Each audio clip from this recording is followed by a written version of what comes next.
Pues bendecimos a Dios de todo corazón. Cada una de estas alabanzas nos reflejan esa grandeza, ese amor, esa misericordia que Dios tiene, no para con algunos, para todos. Dios es bueno con todos, para con todos.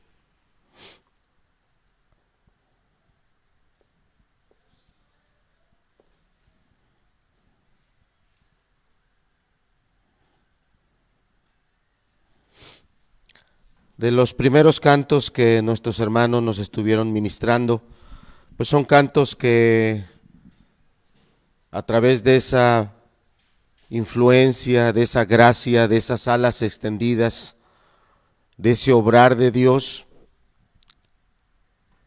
Dios bendijo a un grupo de hermanos, sobre todo un grupo de jóvenes en un lugar allá de Chile.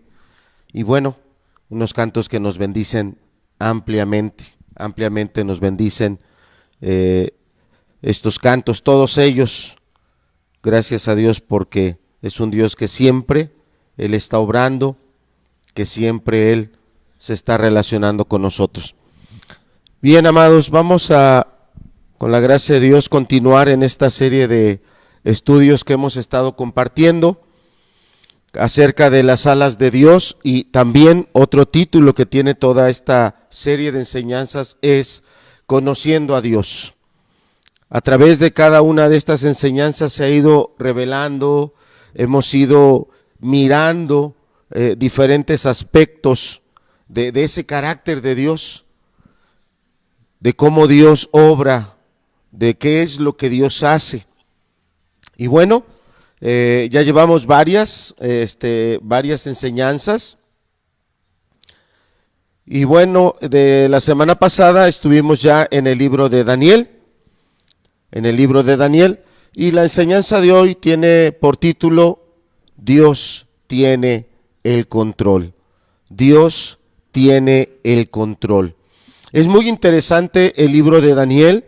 Desde muchos aspectos, tiene muchos aspectos que son ampliamente atractivos, de gran interés en el libro de Daniel, pero enfoquémoslo en este aspecto, enfoquemos el atractivo del libro de Daniel en que es un escrito por medio del cual conocemos a Dios, Dios se revela, Dios manifiesta cómo Él siempre está activo, siempre está llevando adelante sus planes, su reino y todo lo que Él nos ha dicho.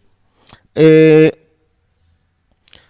importante, desde la semana pasada dimos este dato, que a este periodo que estamos viendo ahora de la historia del pueblo de Israel es ya cuando son enviados ellos a Babilonia.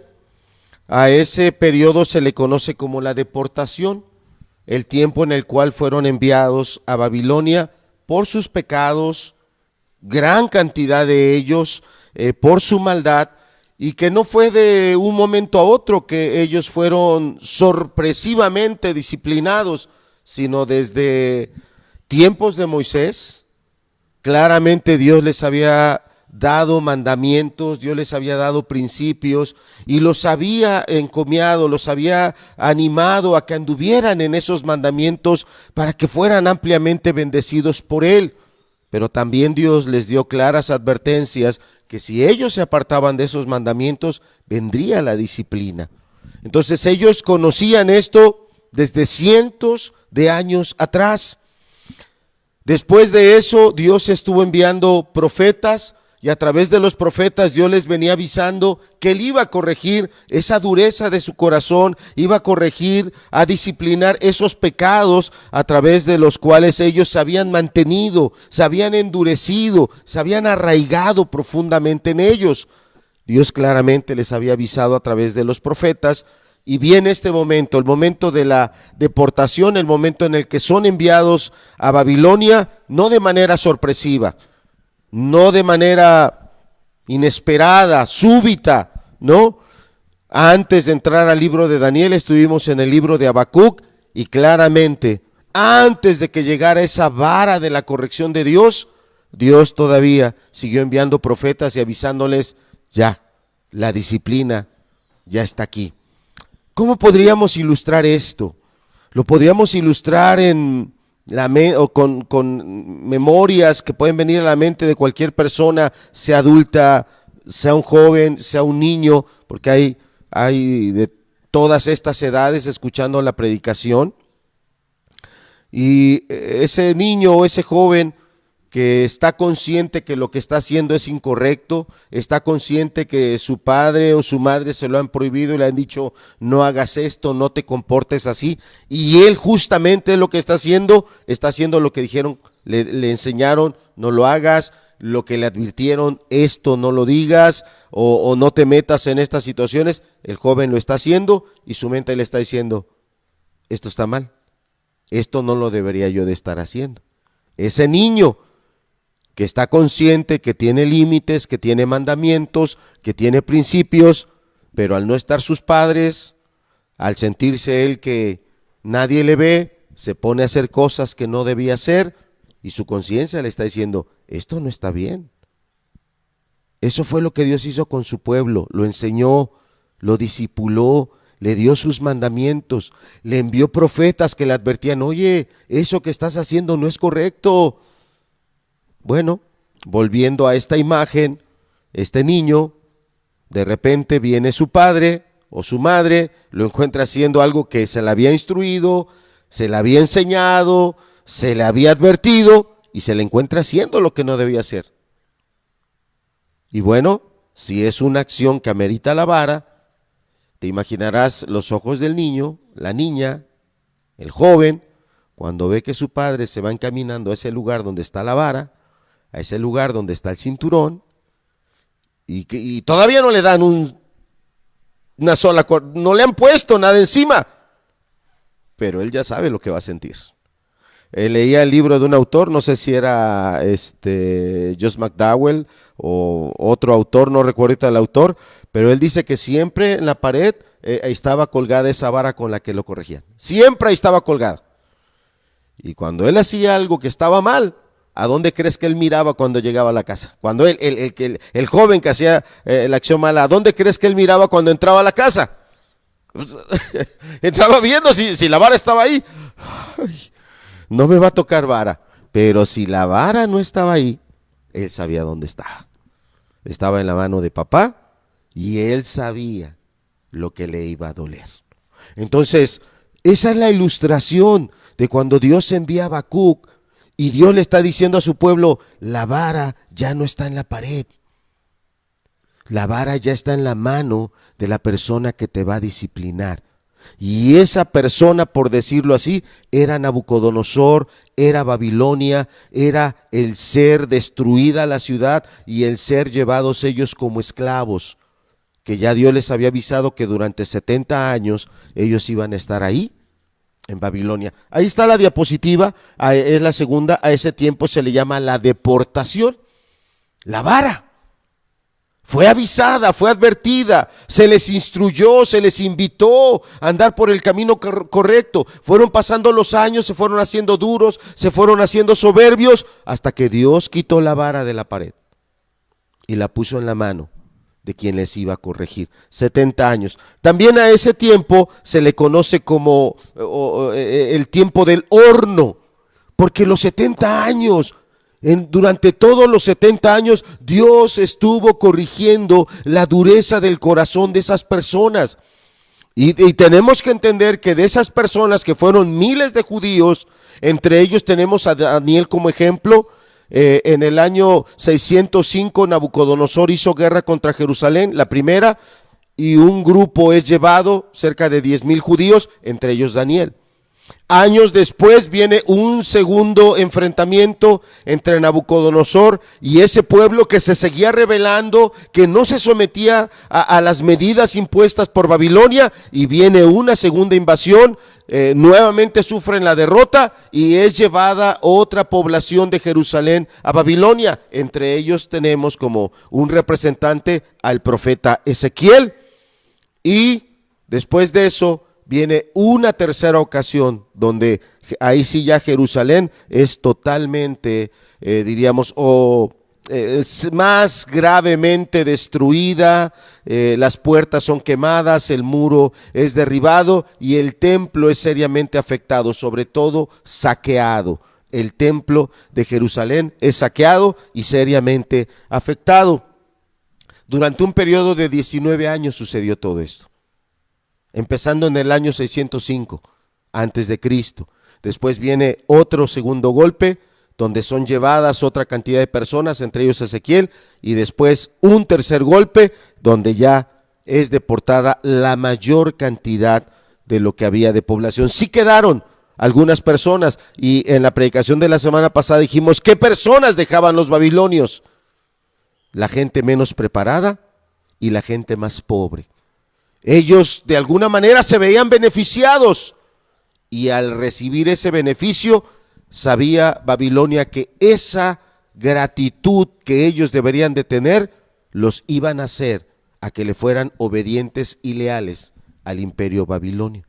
A la gente más preparada, a la gente de clase más alta, a ellos se los llevaban, porque eran los que podían emprender una rebelión, eran los que podrían dirigir a otros a un levantamiento. No, a ellos los tomaban, se los llevaban, y entre ellos el primero fue Daniel, del cual ahí está la fecha, el año en que Daniel fue llevado a Babilonia fue el año 605, y decíamos que era importante tener, o más o menos pensar qué edad tenía. Aquí los hermanos que están aquí presentes la semana pasada, algunos decían que calculaban que Daniel podía tener cerca de 20 años, ¿no?, cuando fue llevado a Babilonia. Algunos, entre ellos un servidor, consideramos que era todavía más joven, mucho más joven, no un varón de 20 años.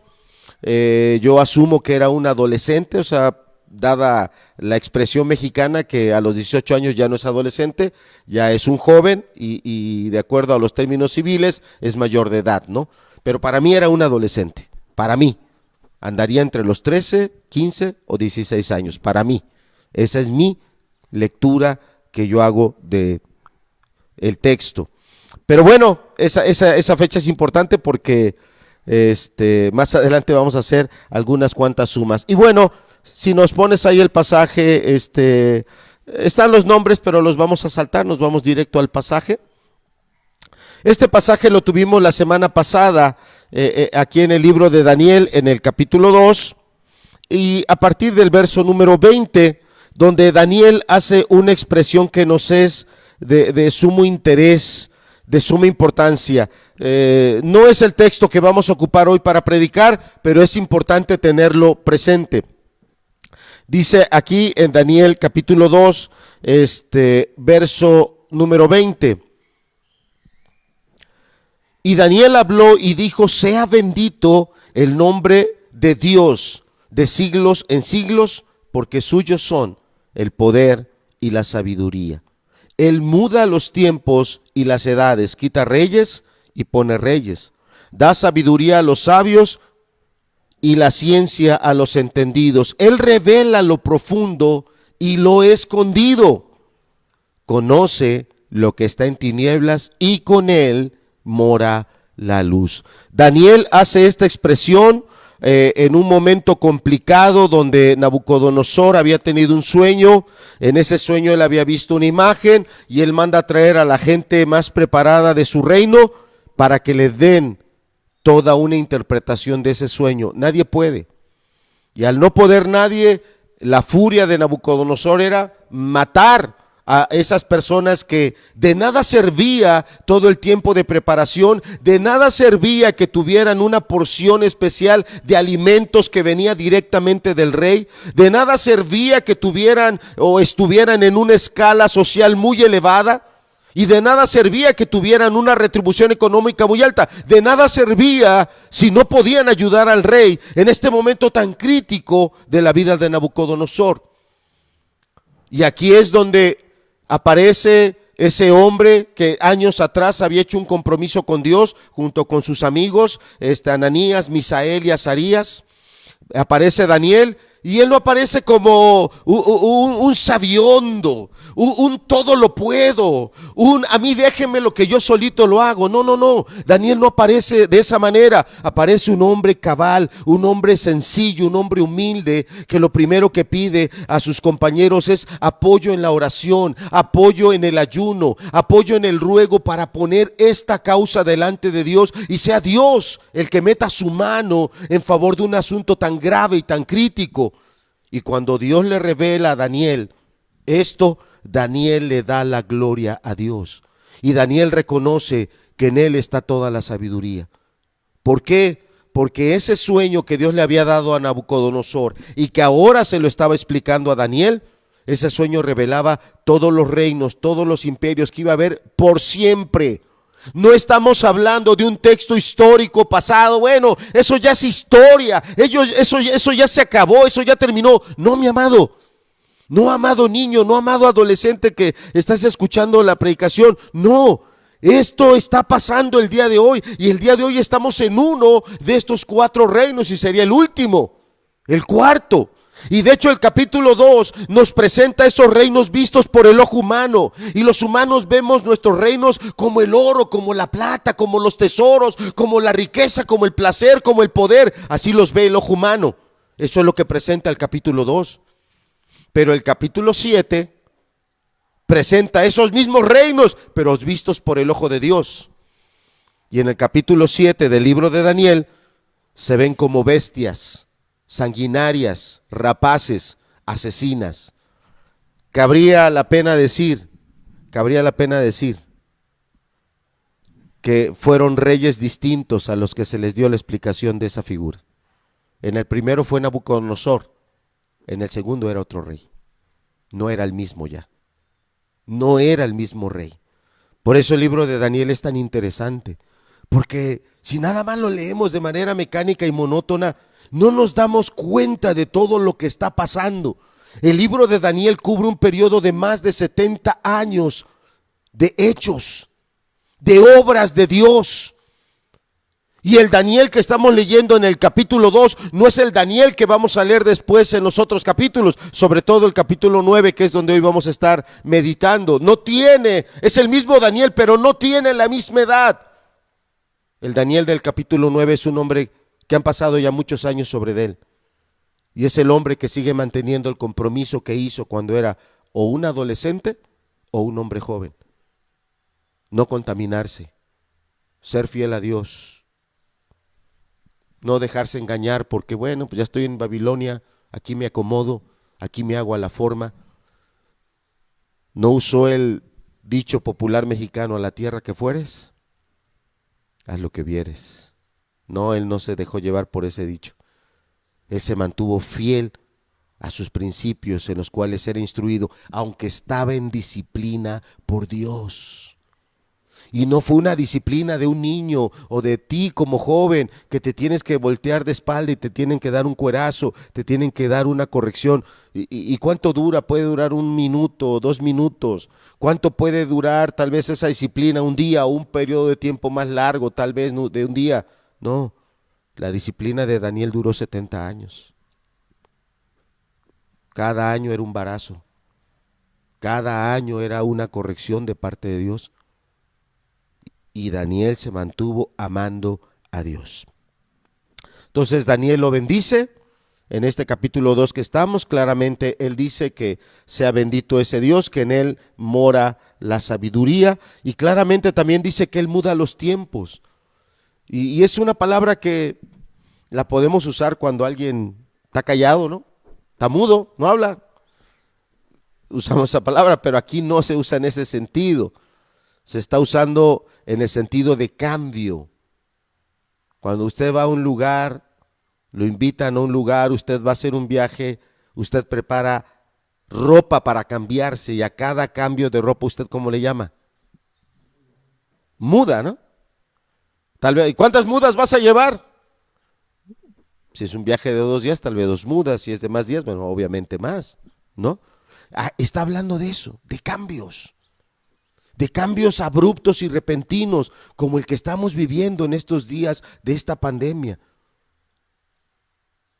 Los cambios que todo esto ha traído son impresionantes. Son impresionantes los cambios. Es claro que ninguno de nosotros pensaba llegar a estas fechas de este año así. Hace varios meses, en marzo, cuando se anunció que se iban a suspender las reuniones y se dijeron, son 4 meses, perdón, 3 meses, y dice, es mucho tiempo estar sin reunión. Bueno, yo no esperé llegar al mes de agosto y seguir sin reuniones generales. Yo no esperé eso. Yo no lo pensé. Yo realmente esperaba que esos 3 meses rápido pasaran y también esta pandemia rápido pasara y parece que estamos justo ahora en lo más fuerte de esto. Justo ahora. Justo ahora. Bien. Quisiera que, si me ayudas, hermano, hija, con esta diapositiva donde hay una pequeña análisis de los capítulos del libro de Daniel. Como ya dijimos en el capítulo 2, ahí es donde Nabucodonosor tiene este sueño. En el capítulo 2, y donde, bueno, ya leímos una parte, Daniel recibe de Dios la revelación de lo que el sueño quiere decir, y da la interpretación, y no solo salva su vida, no solo salva la vida de los otros compañeros de él, Ananías, Misael y Azarías, sino también de muchos otros, gente de Babilonia misma, que su vida estaba en riesgo. Y ahí Dios se glorifica, porque Nabucodonosor acaba reconociendo que solo Dios es Dios, Dios se glorifica. Después en el capítulo 3, viene una situación complicada donde ahora no es Daniel el protagonista, sino los otros amigos de él, Ananías, Misael y Azarías, o Sadrat, Mesac y Abednego, y donde ellos son arrojados a un horno de fuego por no adorar, por no corromperse con esas costumbres paganas, rituales paganos. Y Nabucodonosor estaba furioso cuando todavía les da una oportunidad. Dice, mira, ahí va a estar el tamboril, ahí va a estar la flauta, ahí va a estar la zampoña, ahí van a estar las cuerdas. Cuando lo oigas, ¿te vas a postrar y vas a adorar? No, no lo vamos a hacer. ¿Por qué? Porque al igual que Daniel, aunque estaban en disciplina, seguían amando a Dios, seguían agradecidos con Dios, seguían humildes con Dios. Y definitivamente le dijeron, sepas, oh rey, que no nos vamos a inclinar, porque sea que Dios nos saque del horno, o sea que Él quiera meternos, no nos postraremos y adoraremos. Y son arrojados a ese horno, y ahí hay una revelación impresionante a ojos de todos. Nabucodonosor mismo pensó que él era el que en su vista había algo mal, él era el que estaba viendo cosas que no debía ver. Y en el capítulo Nabucodonosor se voltea y le pregunta a los demás, ¿cuántas personas arrojamos? ¿No fueron 3? Y todos los demás que estaban ahí, sí, arrojamos 3.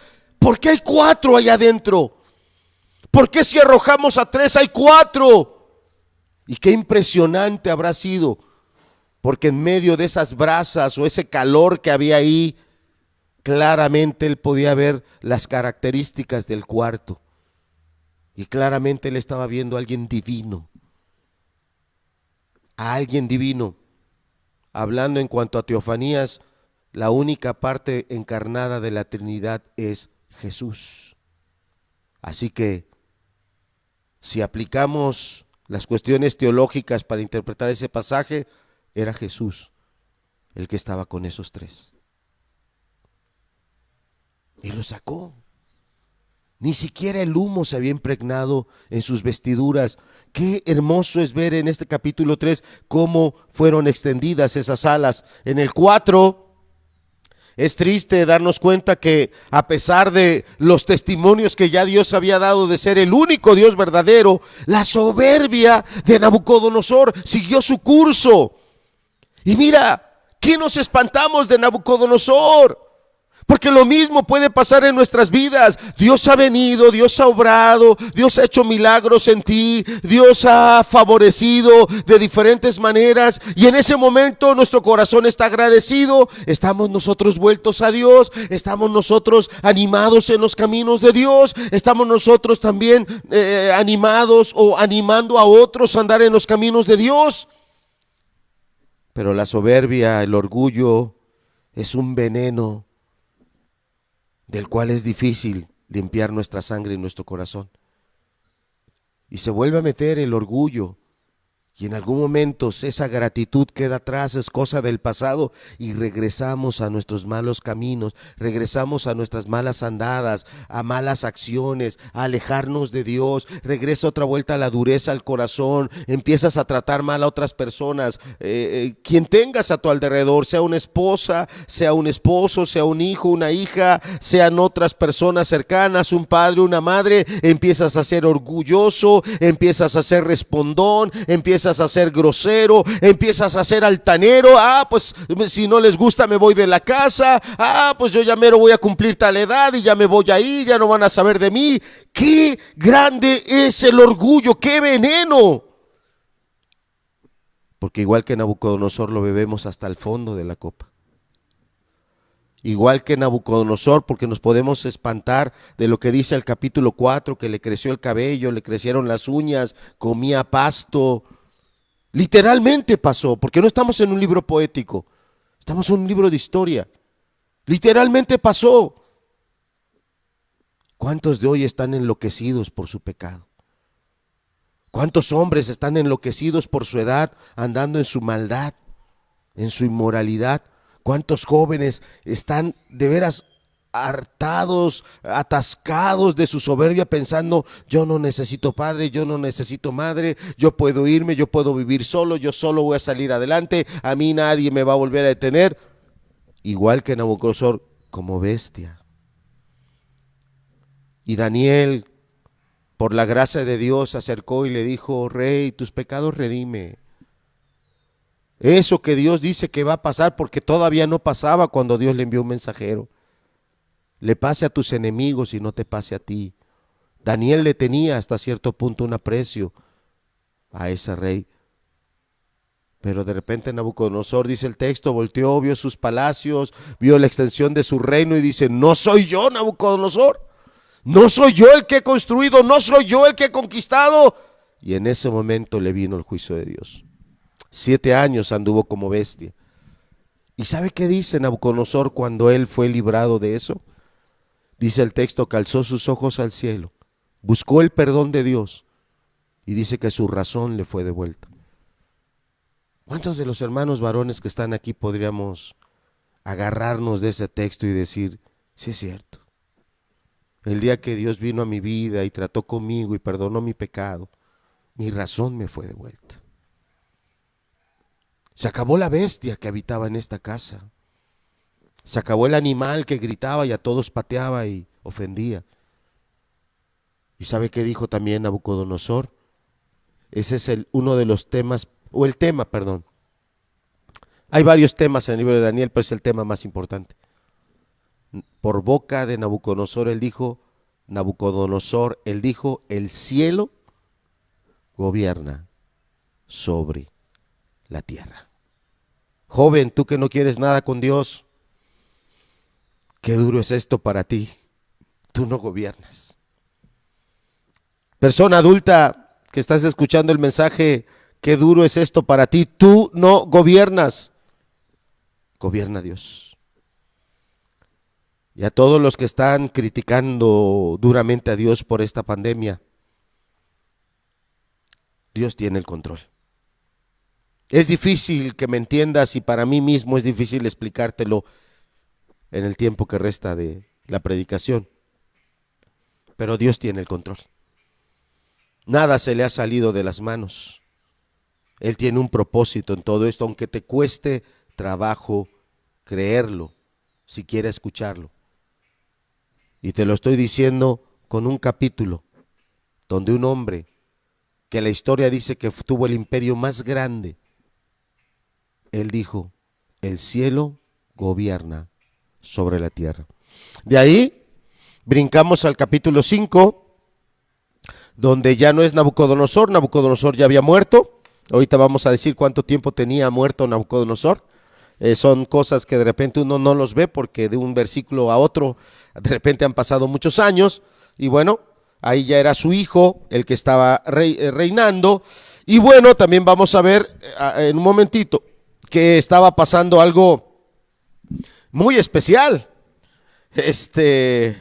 Ni más ni menos, Babilonia estaba sitiada por Ciro o por Darío. Nabucodonosor es de un imperio caldeo, de un reino caldeo. Ciro o Darío es del imperio medo-persa. Todavía estaba gobernando el oro, pero ya iba a entrar la plata, representado por ese reino del capítulo 2, o por esos reinos del capítulo 2. Representado por los reinos del capítulo 7, bueno, estaba una bestia y venía la otra bestia. Y justamente Babilonia ya llevaba un buen tiempo sitiada. ¿Y qué cree que se le ocurrió a el que gobernaba en ese momento? Belsasar, hijo de Nabucodonosor. Nabucodonosor tenía 20 años muerto ya. 20 años. Se le ocurrió hacer una gran fiesta, se le ocurrió hacer una gran borrachera. Estando sitiado, estando en guerra, se le ocurrió hacer una borrachera. Se le ocurrió ser profano y tomar cosas, vasos que habían traído del templo de Dios para su embriaguez, y le aparece una mano escribiendo en la pared. Impresionante. ¿Y sabe cuál fue la reprensión de Daniel a ese otro hombre? Los dos llevaban el mismo nombre. Uno por lavado de cerebro. A Daniel habían puesto el nombre de Belsasar para lavarle el cerebro, que se olvidara de su único y verdadero Dios. El otro lo tenía por creencia propia. El otro lo tenía porque su padre lo tuvo y sabía que iba a ser su heredero, el que continuaría su imperio, y le puso el nombre de uno de sus falsos ídolos, de sus falsos dioses, pero le puso el mismo nombre. Los dos se llamaban Belsasar. Y en el capítulo 5 es a este hombre al que le aparece esta mano y le ofrece él a Daniel: tú serás el tercer hombre más poderoso de mi reino. Has de saber que ese día él murió. Ese mismo día que la mano apareció escribiendo en la pared, murió. Ese día entraron los enemigos, los medo-persas, y lo arrasaron, lo mataron.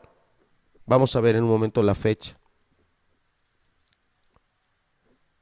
A veces algunos de nosotros así estamos en nuestra soberbia, creyendo que vamos a poder cumplir muchas cosas, prometiendo, ofreciéndole a la gente, igual que la parábola de aquel que había ensanchado sus graneros, igual que aquel que decía: ahora sí, voy a disfrutar de todo esto.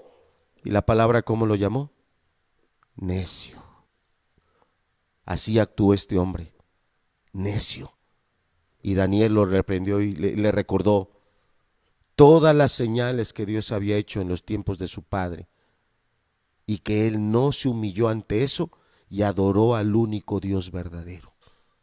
Lo despreció. El Belsasar del capítulo 5, aunque tuvo testimonios, despreció y no quiso nada, y fue juzgado. Para el capítulo 6 estamos haciendo una pequeña paso así. Para el capítulo 6 ya no está Belsasar, él ya murió, él ya está muerto, ya está el imperio medo-persa. ¿Te acuerdas ese capítulo 2 donde Daniel, alabando a Dios, dijo: él muda los tiempos y las edades? La edad de oro se había acabado, él lo sabía claramente. ¿Qué edad acababa de entrar? La de la plata. Y ahora está él con el otro gobernante, que es Darío o Ciro, y se hace ahí una controversia. ¿Y saben por qué se hace la controversia del capítulo 6? Porque este hombre de otra cultura, era de la cultura medo-persa, tenía ideas muy diferentes o un tanto diferentes a las de Nabucodonosor. Y Darío o Ciro reparte todo el reino en varias autoridades que se les llamó sátrapas. Ese sátrapa gobernaba sobre una extensión, pero aparte, sobre esos sátrapas había 3 personajes. Esos personajes gobernaban sobre todos esos sátrapas, y esos 3 personajes eran los que directamente le daban cuentas a Ciro o Darío. Es el mismo, ahorita lo vamos a ver, es el mismo. Pero la escritura dice que Daniel por mucho superaba a los otros 2, por mucho lo superaba. Y el corazón de Ciro o de Darío se inclinó por Daniel, y él lo quería poner por encima, o sea, después de Darío, Daniel, los otros gobernantes y después todos los sátrapas. Darío quería poner a Daniel por el segundo después de él. ¿Y qué crees que los otros querían? No querían. Y buscaban ocasión para que Daniel cayera en desgracia. Y la buscaron, y la buscaron, y la encontraron. Y hicieron que el rey firmara un edicto, porque sabían que la única manera que Daniel cayera era en su fidelidad a Dios. La ley implicaba que ya no le orara Daniel a Yahweh, a Dios, sino que le orara a un falso ídolo. Y Daniel no lo hizo. ¿Y qué hizo Daniel? Dice el texto. ¿Qué fue lo que abrió en su casa? No se escondió, no escondió su fe. Abrió las puertas, abrió las ventanas, y él sabía lo que le iba a pasar, y le pasó. Y fue arrojado al foso de los leones. ¿Y quién cerró la boca de los leones? ¿Quién tiene el control? Dios. Lo reconoció Nabucodonosor, Dios tiene el control. Lo reconoció Belsasar cuando apareció esa mano en la pared, Dios tiene el control. Y aquí Daniel, con esa fe genuina, sabía, Dios tiene el control. Y dice el texto que muy temprano, ¿quién crees que fue ahí a esa cueva o ese foso? ¿Quién fue? Daniel estaba en el foso, pero ¿quién fue a ver qué había pasado? ¿Por qué? Porque lo amaba, lo apreciaba, dadas sus cualidades de sabiduría e inteligencia, pero sobre todo de integridad, de humildad. Lo quería poner en el segundo lugar. No era algo que Daniel estuviera buscando, él nunca le buscó nada, fue bendecido por Dios. Daniel, Daniel, ¿el Dios tuyo te ha podido librar? Yo no sé tú, pero ¿qué habrá sido cuando ese rey oyó la voz de Daniel? Y bueno, debes de saber que ese fue el rey que dio el edicto para que el pueblo regresara. Ese rey, porque entendió, Dios solo hay uno. Como Él, no hay otro. Y bueno, del capítulo 6, ahora sí, mis amados, nos vamos hasta el capítulo 9. Espero que esto no les confunda. Es que el capítulo 7 y 8, aunque son muy interesantes, pero cronológicamente son un salto en el tiempo. O sea, los capítulos 7 y 8 tienen que ver con el tiempo que Belsasar fue rey. Belsasar, el hijo de Nabucodonosor. Y Belsasar en el capítulo 5 fue muerto. Belsasar en el capítulo 5 fue muerto. Entonces, ahorita vamos a dejar esos capítulos así. Solo doy esa muy escueta explicación. Y nos vamos ahora sí al capítulo 9, que es importante para terminar nuestra predicación el día de hoy. Si me acompañan, por favor, Daniel capítulo 9, verso 1, dice así. Esto no está en las diapositivas, así que por favor en sus Biblias, o si los hermanos nos ayudan y lo ponen también, pero bueno, vamos ahora. Dice Daniel capítulo 9, verso 1, en el año primero Darío, hijo de Asuero, de la nación de los Medos, que vino a ser rey sobre el reino de los caldeos, en el año primero de su reinado, yo, Daniel, miré atentamente en los libros el número de los años que habló Jehová al profeta Jeremías, que habían de cumplirse las desolaciones de Jerusalén, y ahí da la fecha, 70 años. 70 años. Seguimos con el verso 3. Y volví mi rostro a Dios el Señor, buscándole en oración y ruego, en ayuno, cilicio y ceniza. Y oré a Jehová mi Dios e hice confesión diciendo: ahora, Señor, Dios grande, digno de ser temido, que guardas el pacto y la misericordia con los que te aman y guardan tus mandamientos. Verso 5. Hemos pecado, hemos cometido iniquidad, hemos hecho impíamente y hemos sido rebeldes y nos hemos apartado de tus mandamientos y de tus ordenanzas. No hemos obedecido a tus siervos los profetas, que en tu nombre hablaron a nuestros reyes, a nuestros príncipes, a nuestros padres y a todo el pueblo de la tierra. Tuya es, Señor, la justicia, y nuestra la confusión de rostro, como en el día de hoy lleva todo hombre de Judá, los moradores de Jerusalén y todo Israel, los de cerca y los de lejos, en todas las tierras a donde los has echado, a causa de su rebelión con que se rebelaron contra ti. Oh Jehová, nuestra es la confusión de rostro de nuestros reyes y de nuestros príncipes y de nuestros padres, porque contra ti pecamos. De Jehová nuestro Dios es el tener misericordia y el perdonar, aunque contra él nos hemos rebelado. Y no obedecimos a la voz de Jehová nuestro Dios para andar en sus leyes que él puso delante de nosotros por medio de sus siervos los profetas. Todo Israel traspasó tu ley, apartándose para no obedecer tu voz, por lo cual ha caído sobre nosotros la maldición y el juramento que está escrito en la ley de Moisés, siervo de Dios, porque contra él, contra Dios, pecamos. Y Dios y él ha cumplido la palabra que habló contra nosotros y contra nuestros jefes que nos gobernaron, trayendo sobre nosotros tan grande mal, pues nunca fue hecho debajo del cielo nada semejante a lo que se ha hecho contra Jerusalén. Conforme está escrito en la ley de Moisés, todo este mal vino sobre nosotros y no hemos implorado el favor de Jehová nuestro Dios para convertirnos de nuestras maldades y entender tu verdad. Por tanto, Jehová veló sobre el mal y lo trajo sobre nosotros, porque justo es Jehová nuestro Dios en todas sus obras que ha hecho, porque no obedecimos a su voz.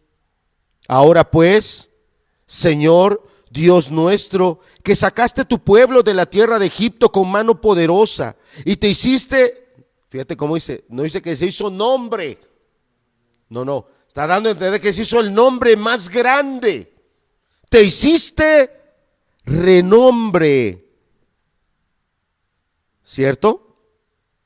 Y te hiciste renombre cual lo tienes, el nombre de Dios sigue intachable. Sigue sin una mella hasta hoy, el cual, y te hiciste renombre cual lo tienes hoy. Hemos pecado, hemos hecho impíamente. Oh Señor, conforme a todos tus actos de justicia, apártese ahora tu ira y tu furor de sobre tu ciudad Jerusalén, tu santo monte, porque a causa de nuestros pecados y por la maldad de nuestros padres, Jerusalén y tu pueblo son el oprobio de todos en derredor nuestro. Ahora pues, Dios nuestro, oye la oración de tu siervo y sus ruegos, y haz que tu rostro resplandezca sobre tu santuario asolado, por amor del Señor. Inclina, oh Dios mío, tu oído y oye. Abre tus ojos y mira nuestras desolaciones y la ciudad sobre la cual es invocado tu nombre.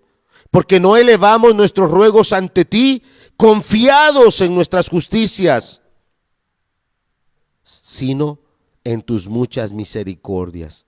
Oye, Señor, oh Señor, perdona, presta oído, Señor, y hazlo. No tardes por amor de ti mismo, Dios mío, porque tu nombre es invocado sobre tu ciudad y sobre tu pueblo.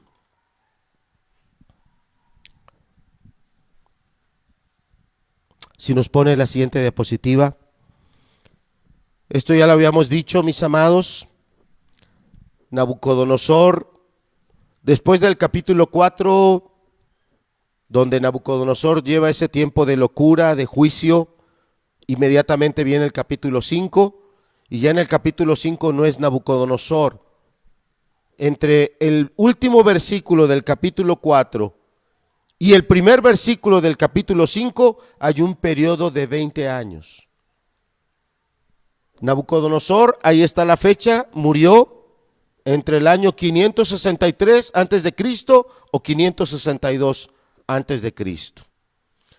El capítulo 5, que nos narra la soberbia, la ligereza, el total desatino de su hijo de Nabucodonosor llamado Belsasar, que ante una condición ya de guerra, él quiso traer ánimo al pueblo dándoles fiesta. Él quiso traer un momento alegre a las demás gentes de su clase social o a sus líderes militares. Les quiso traer un momento alegre trayéndoles música, trayéndoles vino, pero estaban en guerra. Y bueno, ahí la historia dice cómo se infiltraron los medo-persas, cavaron por una entrada que había un río, el río Éufrates, por ahí hicieron una excavación y por ahí se infiltraron y directamente fueron al palacio y atacaron directamente al rey y lo mataron. De tal manera que la caída de Babilonia es la misma fecha de la muerte de Belsasar, hijo de Nabucodonosor, y eso está fechado el 29 de octubre del año 539, ¿cierto? Ahora sí, los que son pero buenísimos con las matemáticas, ayudadme. A 605, que fue el año en que Daniel entró en Babilonia, réstenle el año 539. Rapidísimo. Muy bien. Han pasado entre el capítulo 1 de Daniel y este capítulo 5, 66 años. Ahora sí, pónganle a Daniel la edad que quieran en el capítulo 1. ¿Qué edad tenía Daniel cuando llegó? ¿Quieren ponerle 20 años? Pónselos. Y súmale 66. ¿Qué edad tiene? Tendría 86 si lo ponemos de 20 años en el capítulo 1. Si lo pones un adolescente de 13, 15 años y le sumas 66, casi 80 años. En otras palabras, lo que te quiero dar a entender es que para ese capítulo 9, cuando es el primer año donde este hombre llamado aquí Darío, pero es Ciro, es el mismo, Darío, Ciro, es aquí el mismo. Daniel ya no era un joven, era un anciano. Un anciano que todos esos años en Babilonia se le pasaron machacando su nombre que le pusieron. Tú eres siervo de Bel, tú eres siervo de Bel, tú eres siervo de Bel. Tú proteges a Bel, perdón, porque es lo que significa Belsasar. Bel protege al rey. Bel protege al rey, es lo que significa. No, Daniel se mantuvo siempre sirviendo, obedeciendo, amando a Dios. Siempre. No un año. Llevaba 66 años. 66. Era un anciano. Con todo el respeto que los hermanos ancianos o mayores de edad que están escuchando la predicación, para nada se está diciendo de manera peyorativa, sino todo lo contrario, reconociendo un hombre que le dio sus años a Dios, sirviéndolo, siéndole fiel, aceptando la disciplina. Es importante tener esto en la mente. Ahora sí, hermanito, ponme la siguiente diapositiva. Vayamos un tiempo, porque el tiempo se nos está ya terminando, a analizar esta oración de Daniel. Esta oración de Daniel. En este capítulo 9, es la diapositiva que tenemos ahí. ¿Qué tenemos en este capítulo 9? Resalta el estudio de la escritura por parte de Daniel. Es lo primero que resalta en los primeros versículos. También en este capítulo se muestra un Dios que está activo. Dios no está ausente, no está indiferente. Dios está ahí muy activo, y tan activo estaba que en este mismo capítulo, más adelante, nosotros llegamos en la lectura hasta el verso número 19, pero del verso 20 al final, lo que Dios hace es revelarle a Daniel los tiempos por venir. Lo que va a suceder no en estos 4 reinos, ya sea vistos por el ojo humano o vistos por el ojo de Dios, ya no. Lo que Dios le empieza a revelar a Daniel es el reino que va a ser sobre todo reino, el reino del Mesías. Y le empezó a revelar cosas, algunas de las cuales aún no han sucedido, aún están por venir. Es decir, Dios no estuvo indiferente a la oración de Daniel, pero le reveló mucho más, o le respondió mucho más de lo que él estaba pidiendo. Daniel estaba pidiendo específicamente por el pueblo, pero también tengamos atención que Daniel está orando no tanto por la gente. Ay, pobrecita gente, mira, Señor, ay, mira, ese llegó de 15 años y ya tiene 15 más 70, 85, ¿no? No, o sea, Daniel no estaba orando de una manera humanista. Daniel está orando por el reino de Dios. Señor, tu ciudad, donde tú pusiste tu nombre. Señor, tu santuario, donde tu gloria lo llenaba y tú te revelabas. Daniel está orando por el reino de Dios. Y así que debes de entender por qué vienen estas revelaciones del Mesías. Bien, entonces aquí Dios está activo, está revelando el porvenir. Y bueno, es claro que en este capítulo 9 hay una oración que fue eficaz, una oración que llegó a los oídos de Dios y Dios respondió. Ahora sí, siguiente diapositiva. ¿O ya no hay? Bueno, tarán. Yo lo diré. Yo lo diré. Muy bien. Sin lugar a dudas, amados, este tiempo de pandemia, de enfermedad, de dificultades, muchas oraciones se están levantando. Y si así fuera que esta predicación es para dar una receta, que no lo es, pero si así fuera, que esta predicación fuera para dar la receta de la oración eficaz, la receta de la oración que Dios responde, bueno, entonces vamos a tomar un tiempecito para ver cuáles son los ingredientes de esta oración de Daniel. Bueno, por ilustrarlo, es claro que desde que inició la reunión, ustedes ven aquí unas plantitas. El propósito sobre todo es que haya una decoración que a ustedes que están en casa no lo vean algo monótono, algo mecánico o algo rutinario, sino algo que lo traemos con gusto, porque queremos que lo que usted vea sea algo que le sea, en cuanto a colores, en cuanto a imágenes, atractivo. Eso no lo digo por mí, o sea, yo sé que yo no tengo ningún atractivo. Alguien, ay, hermanito, qué pesadilla estarte viendo, ¿no? Lo digo por las plantas, por favor, o sea, estoy aclarando las cosas. Pero bueno, hace algún tiempo empecé a tomar interés por las cactáceas, y eso porque es una medida, diríamos, de educación a mi persona. Leyendo un libro, en ese libro se nos da la sugerencia de aprender cosas nuevas durante un periodo de 3 años, y después de 3 años tomar otra cosa que uno no sepa y tomarla. Y yo no sabía nada de plantas, sobre todo de cactáceas, y todavía ni siquiera acabo el primer año, Así que empecé por el gusto, mira, me gusta esta, y yo agarraba casi todos los días y les echaba agua, y pues de repente esta ya se pudrió, esta también, y bueno, poco a poco fui entendiendo que son cactáceas y que no se riegan todos los días, y menos en la cantidad que yo les echaba el agua. Después también entendí que la tierra que cada una de estas plantas ocupa no es la misma.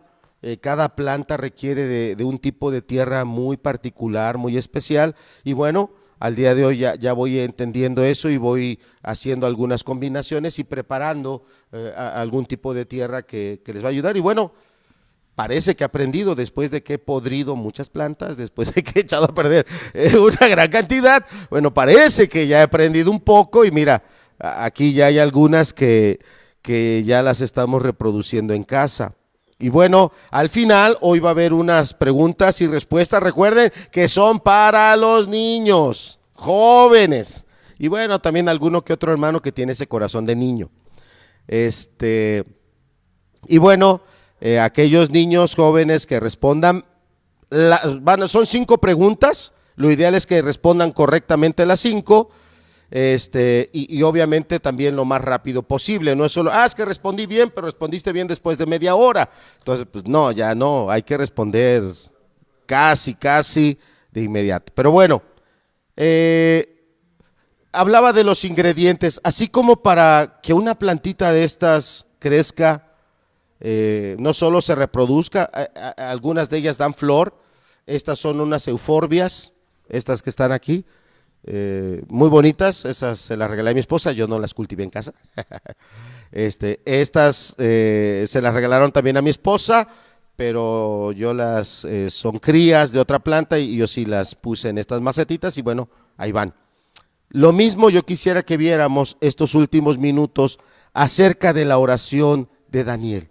¿Qué ingredientes necesita esa oración para hacer una oración que cayó en buena tierra, que va realmente, son las palabras que a Dios le agrada oír y son las intenciones que a Dios le agrada responder? Porque no toda oración responde Dios de manera positiva. Dios siempre responde, a veces sí, a veces no. A unas dice sí, a otras dice no, y tal vez algunas ni las oye, porque nada que oírle algunas oraciones. Bien, lo primero que yo quiero que veamos es en el verso 2. Dice ahí en Daniel capítulo 9, verso 2, en el año primero de su reinado, yo Daniel miré atentamente en los libros el número de los años que habló Jehová al profeta Jeremías, que habían de cumplirse las desolaciones de Jerusalén en 70 años. Lo primero que tenemos que entender para que una oración realmente sea conforme al corazón de Cristo, o sea, esas oraciones también que Dios oye y responde, es que son oraciones que tienen un alto contenido de la palabra de Dios. Deben de llevar la palabra de Dios. Acompáñame ahora. Verso 3, Daniel está leyendo, está estudiando el libro del profeta Jeremías. ¿Qué edad dijimos que tenía Daniel? 80 y algo de años. Si Daniel llegó de 13 años y le suma 66, tiene 79, casi 80. Si llegó de 15 y le suma 63, tiene 81 años. Pero si llegó de 20 y le suma 66, bueno, a la edad que tú le pongas, es claro que en este momento Daniel era un anciano. Y lo digo con mucho amor porque sé que tengo muchos hermanos ancianos que están pensionados, que ya no tienen que salir a ganarse el pan de cada día, que ya no tienen que estarse preocupando por dar el sustento a una familia. Ya lo hicieron, ya tienes una retribución de ellos y estás en casa. Estaremos jubilados del aspecto laboral, pero no estamos jubilados del aspecto espiritual. Y Daniel no estaba jubilado del aspecto espiritual. Era alguien que con fidelidad se mantenía estudiando los escritos que él tenía. Y fíjate qué libros estaba leyendo, proféticos. ¿A cuántos de nosotros nos que te encanta el libro de los Salmos? Nos que te gusta.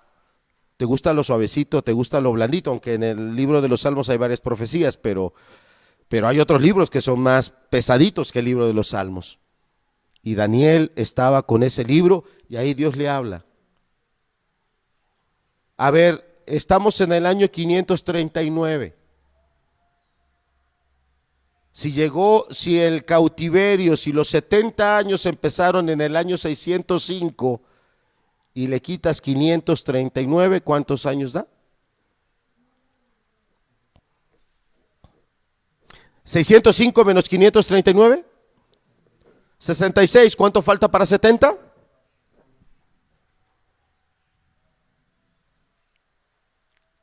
O sea, Daniel no dijo, ay, es que todavía faltan otros años. No, mejor ya cuando lleguemos a 69 me pongo a orar para que Dios ya saque a su pueblo. Total, ya está más cerquita la fecha.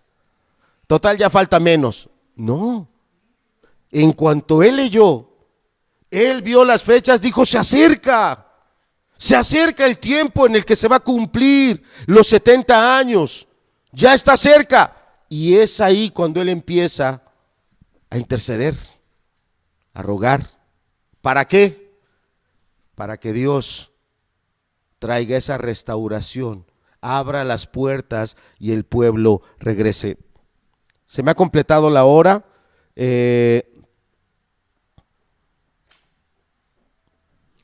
Quisiera terminar con esto. Versos 3 y 4, por favor. Que la siguiente semana tendremos que terminar esta parte. ¿Qué ingredientes tiene una oración eficaz? El primero, una oración eficaz contiene la palabra de Dios. Daniel empezó orando la palabra de Dios, te lo voy a enseñar. Verso 3, y volví mi rostro a Dios el Señor buscándole en oración y ruego, en ayuno, cilicio y ceniza. Además, la oración aquí tiene otros contenidos más profundos. ¿Cuántos de los que estamos aquí ya queremos que se acabe la pandemia? ¿Nadie? Todos quieren que siga. Perdóneme, no la bajo, hermano. ¿Alguien sí ya quiere que se acabe? Pues ¿cuánto estamos dispuestos a meternos en un buen ayuno? No sé cuánto dure el ayuno, un día, 2, 3, 5, 10, 20. Pero vale la pena. Vale la pena ayunar. Es impresionante la cantidad de personas que están muriendo. Es impresionante. Daniel no solo abrió su boca para decirle a Dios, ya Dios, déjanos ir, ya nos castigaste 70 años, ya estuvo bueno. Es más, además tú lo dijiste, cumple lo que tú dijiste, no. ¿Por qué ayunó? Fíjate los ingredientes, buscándole no solo en oración y en ruego, sino dice que, ¿en qué? En ayuno. El cilicio, ¿qué representa? Una vestimenta que no es tan agradable, una vestimenta que más bien lo que se busca es una vestimenta que acompañe ese sentimiento. Cuando vamos a sepultar a alguien, ¿cuál es el color que representa ese duelo? El negro. Todo lo que estaba haciendo Daniel era acorde a lo que estaba en su corazón. Ceniza, literalmente algunos de ellos se arrojaban. ¿No dice la Biblia que eso hizo Job? Que se postró en tierra, rasgó sus vestiduras y se arrojó ceniza, que mostraba un profundo quebrantamiento. Verso 4. Y oré a Jehová mi Dios e hice confesión diciendo, ahora Señor, Dios grande. Fíjate cómo conocía Daniel a Dios. Dios grande y digno de qué. ¿Digno de qué? Tú, amado joven que estás en casa y no le tienes temor a Dios, no lo conoces. No lo conoces, no sabes que Él es digno de ser temido.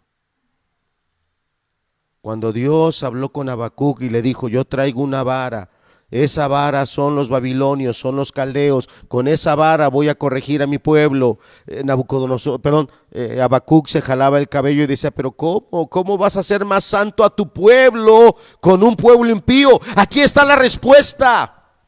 El libro de Daniel es la respuesta a Habacuc.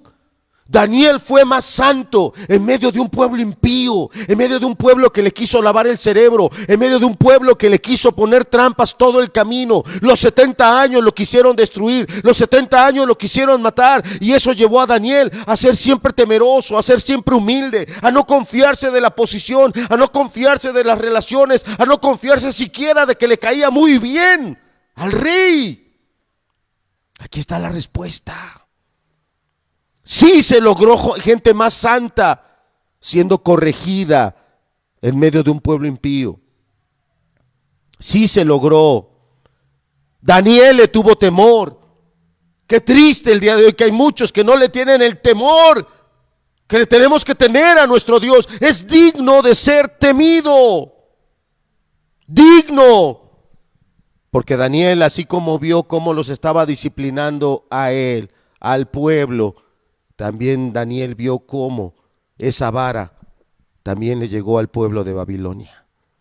Babilonia también fue conquistada. Muchos murieron. Muchos líderes que se consideraban inalcanzables. Belsasar, hijo de Nabucodonosor, fue destruido, fue muerto.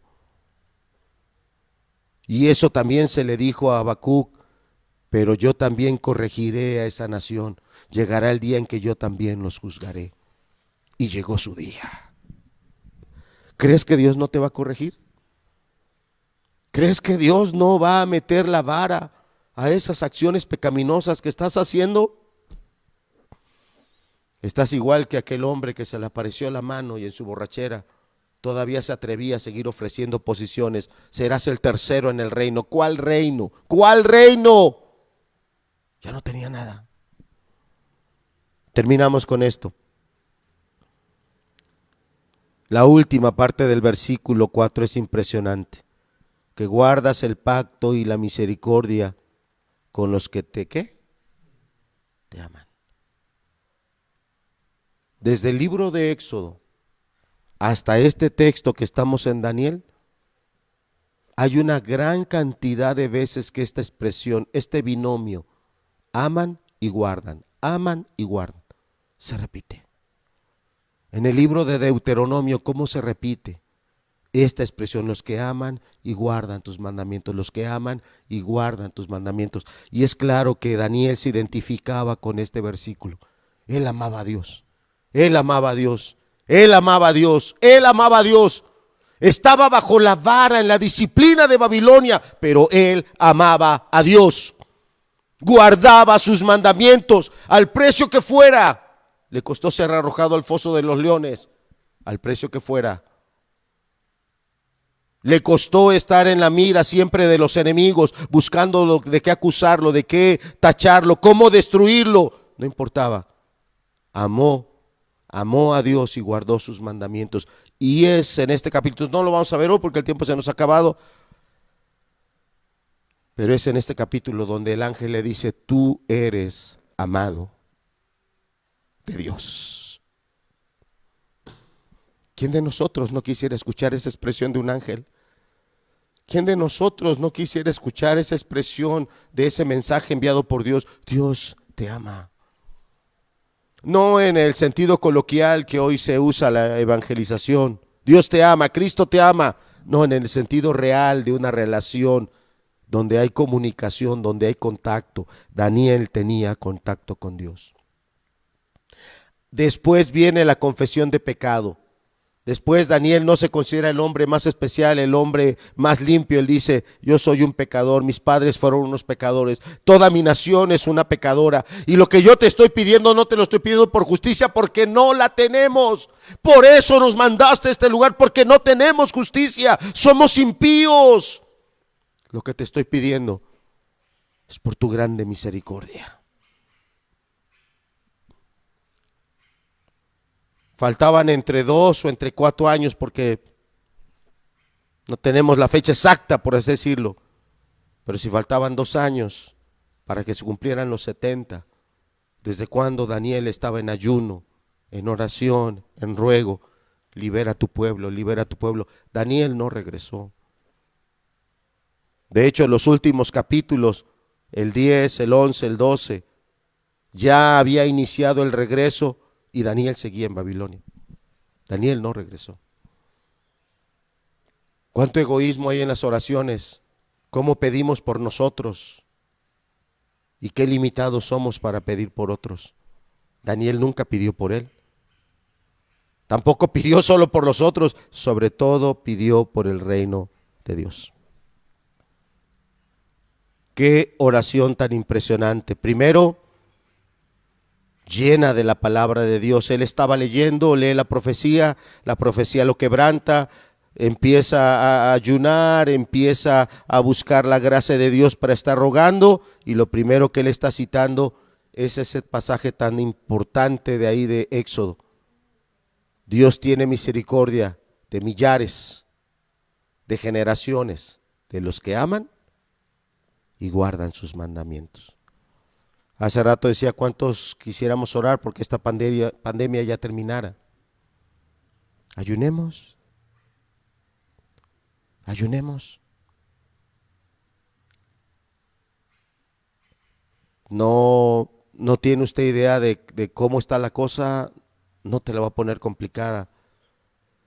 Con todas las reservas que tengas que tomar, ponte guantes, ponte cubrebocas, ponte careta, si tienes el overol, ponte el overol. No te quieres poner nada, es responsabilidad tuya, es una irresponsabilidad, a como están los contagios, no usar estas medidas, es irresponsable. Pero vete un día, vete 2 días al Hospital General. Ve a ver cómo están los familiares de las personas que están hospitalizadas. Ve a ver cómo ya pusieron lonas, los que tienen carro, ahí en su carro ya tienen sábanas, cobijas, ahí se quedan todo el día, toda la noche. Algunos no tienen carro, están ahí a plena calle. Para que veas cómo esas personas necesitan que alguien les ayude, que alguien ore por ellos, que alguien les apoye. Solo para que te sensibilices y tengas una carga. ¿Cómo le voy a pedir a Dios que meta su mano en medio de este tiempo y de esta pandemia? Padre, gracias te damos, Señor. Gracias. De verdad que el libro de Daniel es maravilloso, Señor. No nos alcanza el tiempo, 1 hora, un poco más. Hay tanto que decir, Señor.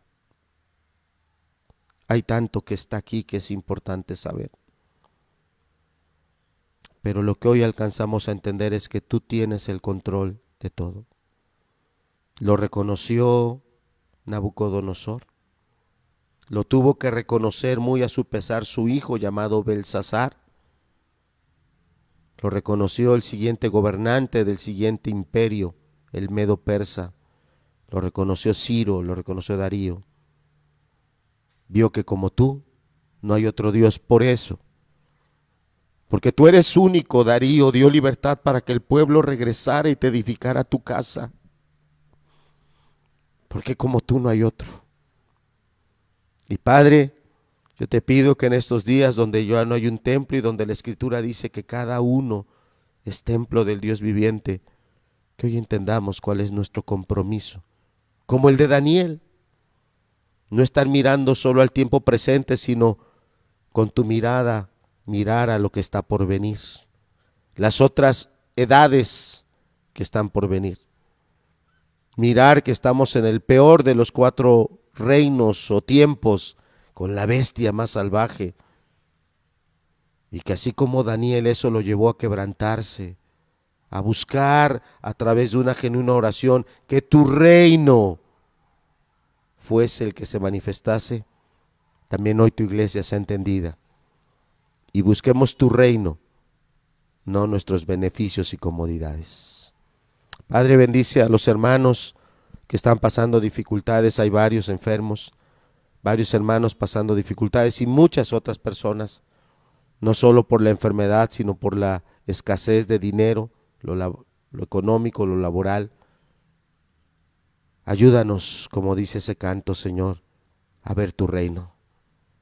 Déjanos ver tu reino. Bendice a cada hermano de las iglesias que nos escuchan, Señor, en Acapulco, Jalapa, Veracruz, Ciudad Valles, Laguna Chica, donde quiera que estén nuestros hermanos, bendícelos con tu palabra. Gracias, en el nombre de Cristo Jesús. Amén.